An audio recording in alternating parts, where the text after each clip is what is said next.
আমরা অনেক সময় কথা বলি, এই তুই এটা বললি কেন? আরে এমনি কথার কথা বললাম। এই আজকে থেকে আর কথার কথা বললেন না। এই যে কথার কথা বলে ফেলছেন, ৩-৪ জন কথা বলতে বলতে হঠাৎ একজনের ব্যাপারে বললেন, তো আমি বললাম তোর মেয়ে কি কইলেন? আরে মেয়ে এমনি কথার কথা কইলাম। এগুলো এত গুরুত্ব দেন কা? রসুল বলেন এই একটা কথার কথা তোমাকে জাহান্নামে নিয়ে যাবে। এখন আমরা গুরুত্বপূর্ণ আলোচনায় ঢুকবো, খুব মন দিয়ে শুনবেন। ১, গীবতের পরিচয়।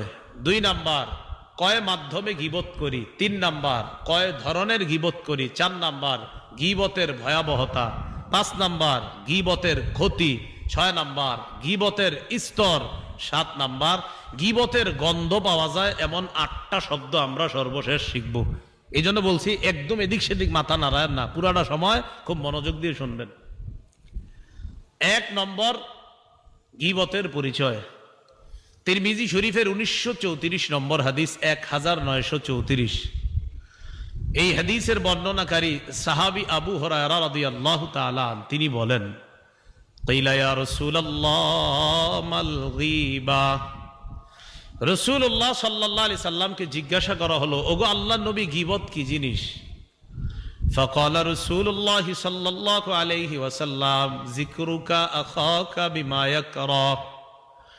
রাসূলুল্লাহ সাল্লাল্লাহু আলাইহি সাল্লাম বললেন, তুমি তোমার ভাইয়ের ব্যাপারে এমন আলোচনা করা যেটা তোমার ভাই অপছন্দ করবে। আপনাদের এই এলাকায় এক ব্যক্তির নাম আব্দুল করিম। এই আব্দুল করিমের ব্যাপারে আওয়াজ আগেরটাই করেন, এরকম হয়ে গেল কেন হঠাৎ? হ্যাঁ, আগের মতোই করে, এরকম হলো কেন? আপনাদের এলাকায় এক ব্যক্তির নাম আব্দুল করিম।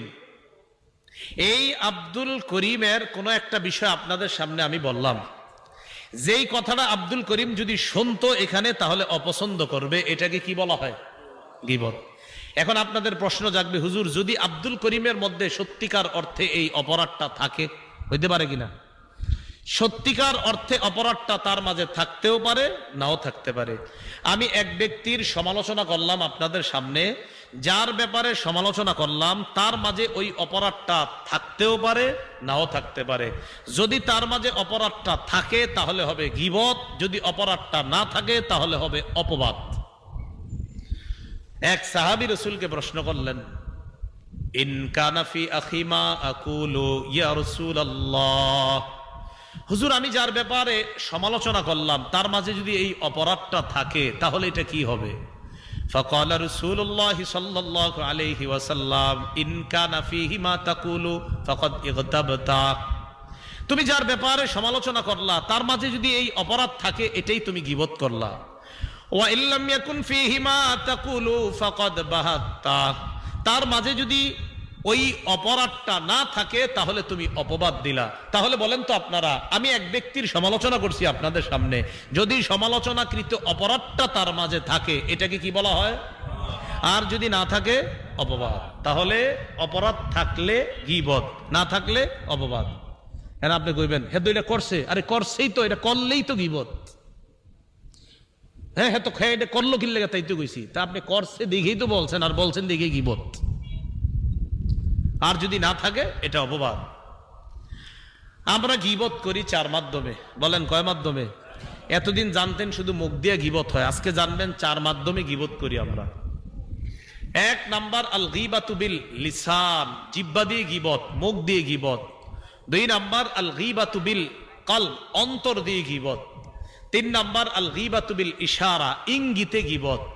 4 নাম্বার, আল গীবাতু বিল কিতাবা, লেখায় গীবত। ফেসবুক ব্যবহারকারীরা একদম উঠেন না, মন দিয়ে শুনেন, লেখায়ও গীবত হয়। আমি আবার বলছি, এরপর আবার আপনারা বলবেন। 1 নাম্বার মুখের গীবত, 2 নাম্বার কলব দিয়ে গীবত, 3 নাম্বার ইশারায় গীবত, 4 নাম্বার কলম দিয়ে বা লেখায় গীবত। এবার আপনারা বলেন, 1 নাম্বার মুখ দিয়ে, 2 নাম্বার কলব দিয়ে, 3 নাম্বার ইশারায়, 4 নাম্বার লেখা দিয়ে। মুখ দিয়ে গীবত এটা তো সবাই জানেন। আমি ওনার ব্যাপারে অযথা আপনাদের সামনে যদি একটা গীবত করি, যেটা দরকার ছিল না, অপরাধ একটা করছে উনি, কিন্তু ওনার এই অপরাধটা বলা দরকার ছিল না, তাও বলে দিস। রাসূলুল্লাহ সাল্লাল্লাহু আলাইহি সাল্লাম বলেন, এই যে তুমি অযথা একজনের ব্যাপারে এটা বলে ফেললা, দুনিয়ার পূর্ব পশ্চিম যত বড়, তুমি জাহান্নামের এই পরিমাণ গভীরতায় শুধু একটা এই অনর্থক গীবতের কারণে তোমার ঠিকানা হতে পারে। সহিহ বুখারীর বর্ণনা 6477 নম্বর হাদিস। এই হাদিসের মধ্যে আসছে ক্বালা রাসূলুল্লাহ সাল্লাল্লাহু আলাইহি ওয়াসাল্লাম ইন্নাল আবদা লা ইয়াতাকাল্লামু বিল কালিমাতি মা ইয়াতাবায়্যানু ফিহা ইয়াজিল্লু বিহা ফিন্নার আবআদা মিম্মা বাইনাল মাশরিক। রাসূলুল্লাহ সাল্লাল্লাহু আলাইহি সাল্লাম বলেন, কোন বান্দা যদি অনর্থক কারো গীবত করে, সমালোচনা করে, অনর্থক হুদাই বলছে মুখ দিয়া, কোনো দরকার ছিল না বলা, চারিজনে চা খাইতেছি, আন্দাজে আমি ওনার ব্যাপারে কয়ে দিলাম একটা কথা। নবীজি বলেন ওই ব্যক্তি এই কথার পরিণতি সম্পর্কে সে চিন্তাও করে নাই যে কি হইতে পারে। ইয়াহবি বিহা ফিন্নার আবআদা মিম্মা বাইনাল মাশরিক। একটা কথার কারণে দুনিয়ার পূর্ব পশ্চিম যত বড়, জাহান্নামের এই পরিমাণ গভীরে সে যাবে। নাউজুবিল্লাহ। এই জিহ্বা নিয়ন্ত্রণ করেন, আল্লাহ হেফাজত করেন আমাদের। বেশিরভাগ মানুষ শুধু জিহ্বার অপরাধে জাহান্নামে যাবে।